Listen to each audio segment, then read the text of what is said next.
বাংলা নাট্য জগতের একজন জনপ্রিয় অভিনেত্রীর নাম হচ্ছে সুনেরাহ বিনতে কামাল, যিনি বর্তমান সময়ে নাট্য জগতে বেশ ভালোভাবেই রাজ করছেন। দেখতে যেমন সুন্দরী, অভিনয় দক্ষতায়ও ঠিক তেমনই পারদর্শী। তবে তার ব্যক্তিগত তথ্য সম্পর্কে আমরা অনেকেই জানি না। জানি কি বাস্তবে কে এই সুনেরাহ, কি তার আসল পরিচয়, কোথা থেকে উঠে এসেছে?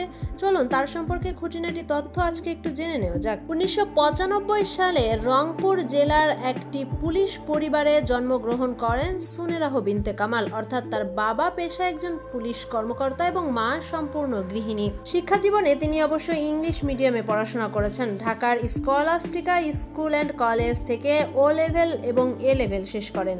2011 সালে র্যাম্প মডেলিং এর মাধ্যমে শোবিজে পা রাখলেও থিয়েটারে তার বরাবরই যাতায়াত ছিল।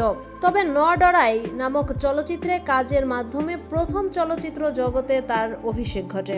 চলচ্চিত্রটি সুপারহিট হয়েছিল। 2019 সালে জাতীয় চলচ্চিত্র পুরস্কার উৎসবে শ্রেষ্ঠ অভিনেত্রীর মর্যাদায় ভূষিত হয়েছিলেন সুনেরাহ শুধুমাত্র এই সিনেমাটির মাধ্যমে। জনপ্রিয় এই অভিনেত্রীকে নিয়ে বিভিন্ন সময় নানা ধরনের গুঞ্জন ওঠে। যেমন নাট্য জগতের বিভিন্ন অভিনেতার সাথে কাজ করেছেন তিনি, তাদের সাথে বিভিন্ন ধরনের ঘনিষ্ঠ মুহূর্তের ছবি এবং ভিডিও ভাইরাল হয়, যেটা দেখে নেটিজেন এমনকি তার ভক্তরাও অনেক সময় তাকে নিয়ে নানা ধরনের গুজব ওঠান। সম্প্রতি যেমন আরশ খানের সাথে তার কিছু ঘনিষ্ঠ ছবি সামাজিক যোগাযোগ মাধ্যমে ভাইরাল হওয়ার পর থেকেই অনেকেই মনে করছেন সুনেরাহ হয়তো আরশ খানের সাথে সম্পর্কে জড়িয়েছেন, আবার হয়তোবা তারা গোপনে বিয়েও করেছেন। তবে এসব ব্যাপারে এবার সুনেরাহ নিজেই সরাসরি বলেন নিজের ব্যক্তিগত বিষয় নিয়ে তিনি কথা বলতে পছন্দ করেন না।